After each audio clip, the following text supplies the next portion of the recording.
year is 1553. An imperial tent stands in the Ottoman war camp near Konya. Outside, tens of thousands of soldiers wait in silence. Inside, a prince, popular, experienced, and widely seen as the future of the empire, is summoned to meet his father.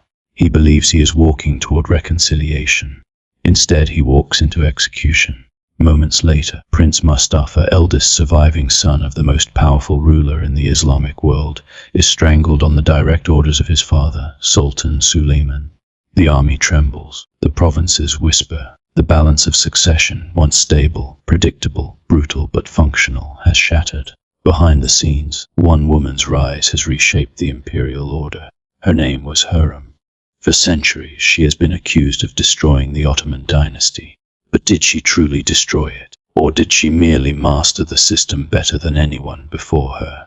To answer that, we must step back into the mechanics of one of history's most formidable empires. The Ottoman state in the early 16th century was not a fragile court of intrigue. It was a military machine. A centralized war state stretching from Hungary to Mesopotamia, from North Africa to the Persian frontier. Its legitimacy rested on conquest, Islamic authority, and disciplined succession. Succession, however, was uniquely ruthless. Unlike European monarchies, the Ottomans had no fixed primogeniture. Every son of the Sultan had a legitimate claim. Upon the Sultan's death, princes raced toward the capital. The winner were executed. This was not aberration. It was codified practice designed to prevent civil war. Brutal, efficient, stabilizing. For over a century, this system worked. When Suleiman ascended in 1520, the empire stood at its zenith. He expanded into Hungary, defeated the Safavids, and dominated Mediterranean trade routes. European powers, especially the Habsburgs, viewed the Ottomans as their most existential threat. And yet, the empire's greatest vulnerability was not on the battlefield. It was inside the palace. Hurrem entered this world not as royalty, but as a concubine. Likely of Ruthenian origin, she was captured, enslaved, and brought to the imperial harem. Her rise was extraordinary not because she seduced a sultan, many concubines did, but because she altered the structure of imperial power. Traditionally, an Ottoman concubine bore one son. When that son reached adolescence, she followed him to a provincial governorship. She built her own political base around him. If he became sultan, she became Valide Sultan, the most powerful woman in the empire. Hurrem broke this pattern. She bore multiple sons to Suleiman. This was unprecedented in practice. Even more shocking, she did not leave the capital. She remained in Istanbul, near the sultan, at the center of power. Why did this matter? Because it shifted the axis of influence from provincial military bases to the imperial court itself. Hurrem eventually married Suleiman legally, a radical departure from Ottoman precedent. Sultans did not marry concubines. Marriage created legal and political legitimacy that threatened established hierarchies. This was not romantic idealism. It was structural change. And with structural change came enemies. The most powerful rival to Hurrem's position was Mahidevran, mother of Prince Mustafa. Mustafa was the eldest surviving son, charismatic, militarily trained, popular with the Janissaries, assigned to govern Manisa, traditionally the stepping stone to the throne. By all conventional logic, Mustafa was the future sultan. Hurrem's sons were younger, less established, politically weaker. In a system where only one son could survive, mathematics alone created tension. But tension is not evidence. Historians have long debated the extent of Hurrem's involvement in Mustafa's downfall. What is verified is this: court politics intensified in the 1540s and early 1550s. Intelligence networks carried rumors of disloyalty. Correspondence suggested that foreign powers, including the Safavids, were aware of succession tensions. Was Mustafa plotting rebellion? Or was he the victim of calculated suspicion? Suleiman began receiving reports that Mustafa was building independent loyalty within the army. In a system designed to prevent fratricidal civil war, any sign of autonomous power was perceived as existential threat. The Ottoman state did not tolerate ambiguity. When Suleiman marched east in 1553 to confront the Safavid threat, Mustafa joined the campaign. Rumors intensified that the army favored him. The Sultan acted. The execution was swift. With Mustafa dead, the political landscape changed overnight. Janissary morale faltered. Public grief erupted. Mahidevran was disgraced. Hurrem's son Selim emerged as leading contender. Yet Hurrem did not live to see Selim ascend. She died in 1558, 8 years before Suleiman. So did she destroy the dynasty? The answer requires understanding what happened next. When Suleiman died in 1566 during the siege of Sajedvar, succession did not erupt into open civil war. Selim too secured the throne with minimal resistance. The system functioned, but the nature of governance shifted. Selim was not his father. He delegated heavily to his Grand Vizier, Sokollu Mehmed Pasha. Administrative continuity remained intact, but the myth of the warrior Sultan weakened. The empire increasingly relied on bureaucratic governance rather than direct military leadership by the Sultan. This transition marked the beginning of what historians call the Sultanate of Women, a period during which imperial consorts and queen mothers exercised significant political influence. Hurrem had set the precedent, but precedent is not collapse. Economically, the empire in the late 16th century faced pressures beyond palace politics. The influx of New World silver triggered inflation across Eurasia. Military costs soared. The Janissary corps expanded beyond sustainable limits. Provincial corruption increased. These structural challenges cannot be traced to a single woman's influence. Yet the succession system did change. In the 17th century, the practice of fratricide gradually gave way to confinement of princes in the cafes, the cage. Within the palace, princes were isolated rather than executed. Intended to prevent bloodshed, it instead produced inexperienced rulers with limited administrative training. Was this evolution indirectly linked to Hurrem's era? Perhaps. Her political maneuvering demonstrated that palace-centered influence could determine succession outcomes. The battlefield was no longer the only arena of legitimacy, but the Ottoman dynasty did not end in the 16th century. It endured for nearly 4 more centuries, surviving wars with the Habsburgs, Safavids, and later Russia. It reformed, modernized, and transformed into a constitutional state before its final dissolution after World War I. If Hurrem had truly destroyed it, it would not have lasted until 1922. So why does the accusation persist? Because Mustafa's execution became symbolic, a moment where emotion collided with statecraft, a beloved prince strangled, a mother blamed, a narrative of feminine manipulation imposed on geopolitical calculation. It is easier to assign decline to an individual than to confront systemic evolution. The Ottoman Empire in Suleiman's later years was transitioning from rapid expansion to consolidation. Expansionist economies depend on constant conquest. When expansion slows, internal redistribution becomes contentious. Elite factions compete more aggressively. Hurrem operated within that environment. She did not invent it. Her political strategy was survivalist. In a system where her sons would be executed if they lost, inaction meant extinction. She built alliances. She maintained proximity to power. She leveraged charitable endowments to strengthen public legitimacy. She navigated religious authority carefully, sponsoring mosques and social complexes that reinforced Islamic credentials. These were not acts of destruction. They were acts of adaptation. Yet the cost was undeniable. Mustafa's death weakened military morale. Succession rivalries intensified. The psychological image of the Sultan as impartial arbiter eroded. Power became more opaque, and opacity breeds suspicion. By the early 17th century, repeated depositions of sultans signaled instability. But these crises emerged from economic strain, military stagnation, and global trade shifts, not solely from harem politics. In geopolitical terms, the empire faced a multipolar world. The Habsburgs modernized. The Safavids stabilized. Maritime powers like Portugal and Spain disrupted eastern trade monopolies. Structural pressure mounted. Hurrem's legacy sits within this broader transformation. She symbolized the court's increasing centrality. She demonstrated that influence could operate through domestic proximity rather than provincial command. She did not shatter the empire's foundations, but she participated in reshaping its architecture. The execution of Mustafa remains the emotional epicenter of the debate. If that decision was driven primarily by manipulated intelligence, then it marks a dangerous precedent of paranoia over due process. If it was a rational calculation against potential rebellion, it reflects the brutal logic of Ottoman succession. Either way, it was Suleiman's order, not Hurrem's signature. Empires are not destroyed by single actors operating in isolation. They evolve, adapt, strain, and sometimes fracture under cumulative pressures. The Ottoman dynasty survived Hurrem. It survived Selim. It survived far greater crises, but her story reveals something deeper about power. In absolute monarchies, influence gravitates toward proximity. Structures designed for stability can be repurposed for personal survival. And when survival becomes the primary objective, moral clarity dissolves. Hurrem did not destroy the Ottoman dynasty. She exposed its vulnerabilities. She revealed that even the mightiest war machine could be redirected from within the palace walls.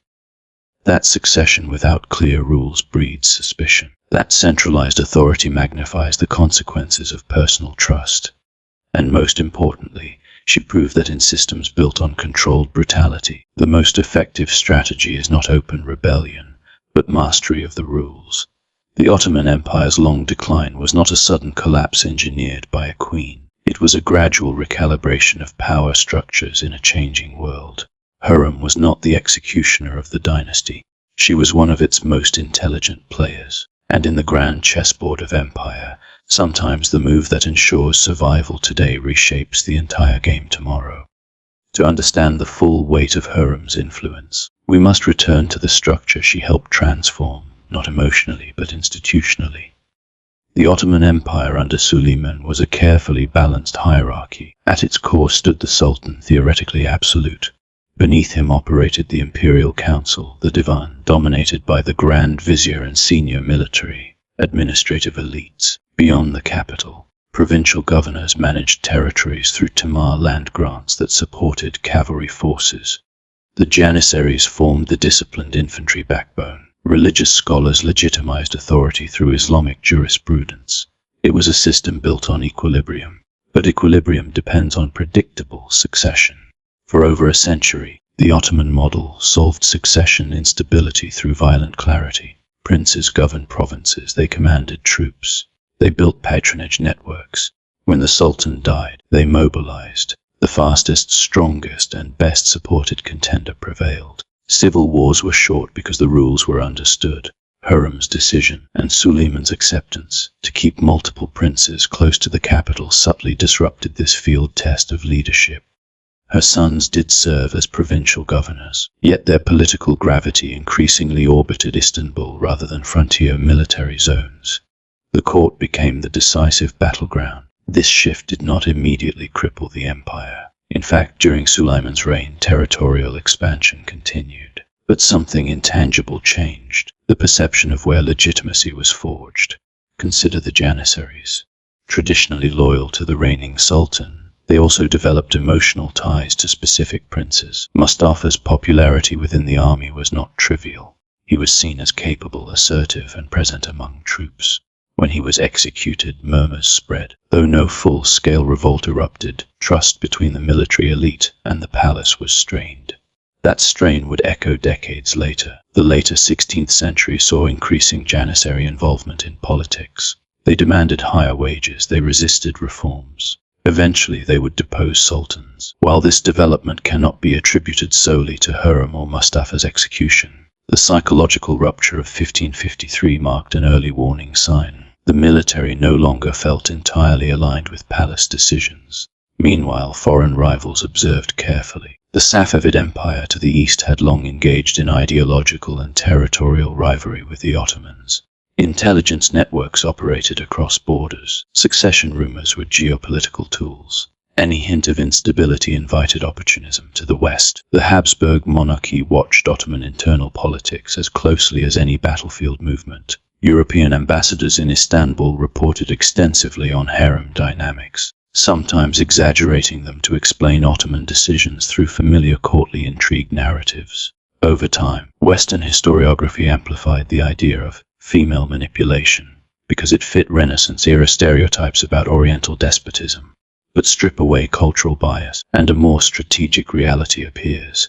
Hurrem understood that influence required institutional anchoring. She sponsored massive charitable complexes in Istanbul and Jerusalem. Mosques, schools, hospitals, soup kitchens. These were not mere acts of piety. In Ottoman society, Waqf endowments created long-term financial and social networks. They generated employment. They reinforced legitimacy. They embedded her name into urban infrastructure. This was political capital. Religious authorities could not easily dismiss a woman whose foundations funded scholars and fed the poor. Urban populations associated her with stability and welfare. Influence extended beyond the harem walls. In effect, Hurrem built soft power inside a hard empire. Yet even soft power cannot eliminate structural pressures. By the late 1500s, global trade routes were shifting. Portuguese control of Indian Ocean choke points reduced Ottoman leverage over Eastern luxury goods. Inflation fueled by American silver destabilized land revenue systems. Provincial rebellions known as the Silali uprisings erupted in Anatolia, driven by economic distress and demographic growth. These were macroeconomic forces. No palace intrigue caused them. But here lies the subtle connection. When structural pressures intensify, leadership quality becomes decisive. Selim II, Hurrem's surviving son who eventually took the throne, was not incompetent in administrative terms, but he lacked his father's military charisma. Campaign leadership shifted increasingly to grand viziers. Bureaucratization deepened. The Sultan's personal presence on campaign became less central. This altered the symbolic contract between ruler and ruled. The Ottoman state had been built by warrior sultans who personally embodied conquest. As that image faded, so did a certain psychological cohesion. Authority remained intact legally, but mythic legitimacy softened. In the following century, palace politics grew more volatile. Sultans were deposed, some were imprisoned. The café system, designed to prevent fratricide, isolated potential heirs for decades. Princes ascended the throne with minimal administrative experience. This was the unintended consequence of prioritizing dynastic survival over competitive preparation. Did Hurrem anticipate this long arc? Almost certainly not. Her immediate horizon was survival of her children within a lethal system. But her success demonstrated that succession could be managed internally rather than contested militarily. And once internal management becomes the norm, new actors gain leverage. Queen mothers, Valide sultans, accumulated significant authority in the 17th century. They influenced appointments, mediated factions, and at times acted as regents. This period, sometimes labeled the Sultanate of Women, reflected structural adaptation, not moral decay. Empires evolved toward the centers of power available to them. For the Ottomans, that center increasingly became the palace bureaucracy. Yet through wars with Persia, conflicts in the Balkans, and confrontations with European coalitions, the empire persisted. It restructured its military. It adjusted tax systems. It modernized selectively in later centuries through the Tanzimat reforms. If destruction is defined as immediate collapse, Hurrem fails the charge. If destruction is defined as initiating institutional transformation, the argument becomes more nuanced. But transformation is not inherently decline. The Ottoman Empire in the 16th century was transitioning from explosive expansion to imperial maintenance. Maintenance requires administration over heroism. It demands negotiation over conquest. It privileges paperwork over swordplay. Hurrem's political style, centralized, relationship-based, court-focused, aligned with this emerging reality. The tragedy of Mustafa remains the most haunting element of the story. A capable prince eliminated in an atmosphere of suspicion. His death illustrates the dark efficiency of Ottoman succession law. It also exposes the human cost of state preservation. But Suleiman's decision reflected his worldview. Better one executed prince than a civil war that fractures the empire. He chose stability as he understood it. Hurrem's influence may have shaped perceptions. She may have warned of threats. She may have defended her sons aggressively. Yet ultimate authority rested with the Sultan. Blaming her alone simplifies a system that rewarded calculated ruthlessness. Over centuries, narratives harden into myths. Hurrem became the archetype of the manipulative outsider who corrupted imperial virtue. Such narratives often surface when societies seek moral explanations for complex geopolitical shifts. The Ottoman decline, when it came much later, resulted from industrial lag behind Europe, naval inferiority, nationalist movements, fiscal debt crisis, and global war. These forces dwarf any single court rivalry of the 1550s, and yet the emotional power of that tent in 1553 endures. A father ordering his son's death, an empire choosing controlled brutality over uncertain pluralism, a woman navigating a system that allowed her no passive survival. In the final analysis, Hurrem did not destroy the Ottoman dynasty. She mastered its rules at a pivotal moment of transition. Her actions accelerated the centralization of court politics. They exposed tensions between military legitimacy and palace authority. They demonstrated that succession was as much about perception as battlefield prowess. Her legacy forces a harder question, not whether one woman destroyed an empire, but whether empires built on ruthless succession can ever avoid the internal suspicions that eventually reshape them. Power concentrates. Survival instincts sharpen. Structures adapt. Narratives assign blame. The Ottoman dynasty endured for centuries after Hurrem's death, but it was never again quite the same as it had been before Mustafa walked into that tent. And perhaps that is the true historical turning point. Not destruction. Transformation born from fear, ambition, and the unforgiving logic of absolute rule. In the decades after Suleiman's death, the Ottoman Empire did not implode. It recalibrated. Selim II inherited a state that was territorially vast, fiscally complex, and administratively sophisticated. Real authority increasingly flowed through the Grand Vizier's office. Sokolu Mehmed Pasha, an experienced statesman shaped by the Devshirme system, ensured continuity in governance and foreign policy. Campaigns continued. Cyprus was conquered in 1571.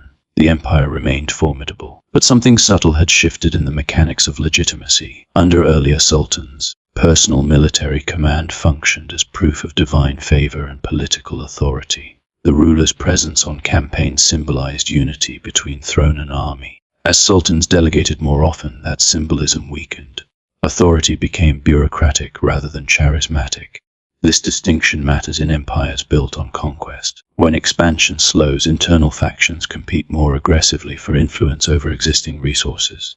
Tax farming expanded. Provincial elites gained leverage. Military corps demanded increased compensation to offset inflation. The state responded with short-term fiscal measures that gradually eroded structural discipline. These pressures were systemic. They were global. European states were entering an era of military transformation. Firearms tactics evolved. Naval warfare intensified. Atlantic trade began redirecting wealth flows away from Eastern Mediterranean circuits. The Ottomans adapted, but adaptation required reform, and reform required political stability. Court politics, now centered in Istanbul rather than provincial military bases, became the arena where reform either advanced or stalled. Hurrem's era did not create this shift alone, but it demonstrated its viability. By the early 17th century, the empire faced repeated succession crises, not because of female influence, but because the earlier violent clarity of fratricide was increasingly seen as morally and politically costly.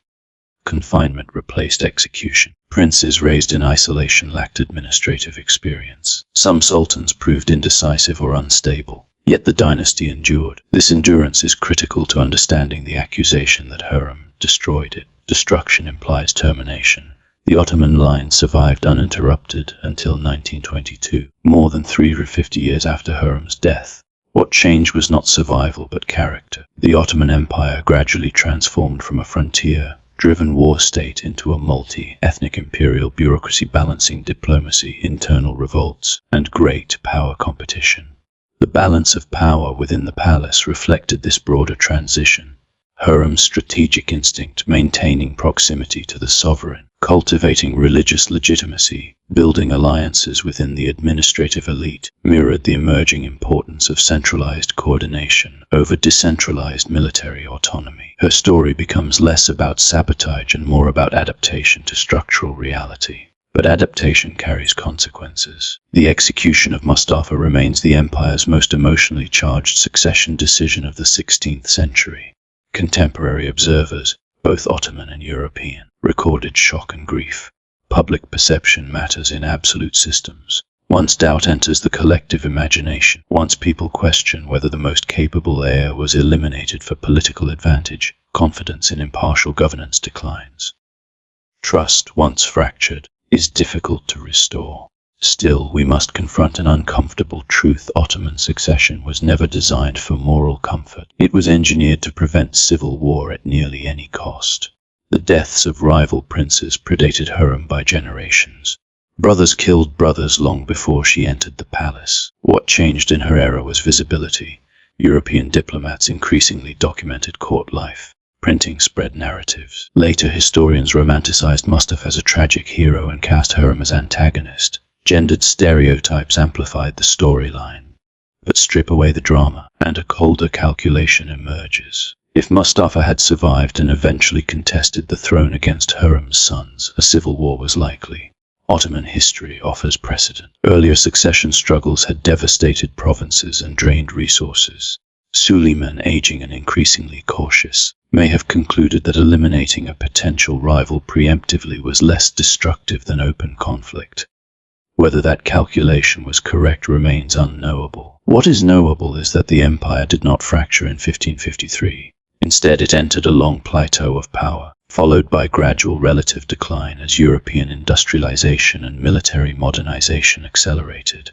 The decisive structural blows to Ottoman supremacy came centuries later. The rise of Russia as a Black Sea power, repeated wars with Austria, nationalist revolutions in the Balkans, fiscal insolvency in the 19th century, and finally World War I. None of these developments can be traced directly to Hurrem Sultan. Yet her life illuminates a permanent principle of imperial politics. When institutions are designed around personal authority, proximity becomes power. When succession lacks transparent rules, influence becomes a weapon. When survival depends on eliminating rivals, suspicion becomes rational. Hurrem did not invent these dynamics. She navigated them, and in doing so, she exposed how fragile even the strongest empires can be when legitimacy rests on a single individual's judgment. The tent in 1553 was not the fall of the Ottoman dynasty. It was a mirror reflecting the inherent tension between stability and justice, between dynastic survival and moral restraint, between centralized control and distributed legitimacy. Suleiman chose preservation through elimination. Hurrem chose survival through influence. The empire chose continuity over sentiment. History chose to remember the drama. But power in its rawest form rarely conforms to narrative simplicity. The Ottoman dynasty survived because its institutions were deeper than any single rivalry. It endured because administrative systems, military organization, and religious legitimacy were resilient. It eventually declined because global power balances shifted beyond its capacity to adapt quickly enough, not because one woman maneuvered effectively within a ruthless structure. In the end, Hurrem Sultan stands not as the destroyer of a dynasty, but as proof that even within the most rigid hierarchies, individuals can redirect currents of authority. She did not collapse the throne. She revealed how it truly worked. And once that truth becomes visible, once we see that empires are governed as much by fear and calculation as by glory and conquest, the myth of simple decline fades. What remains is something far more unsettling. The realization that the survival of great powers often depends on decisions that, in the moment, feel indistinguishable from betrayal, and that the line between preservation and destruction is drawn not by emotion, but by outcome.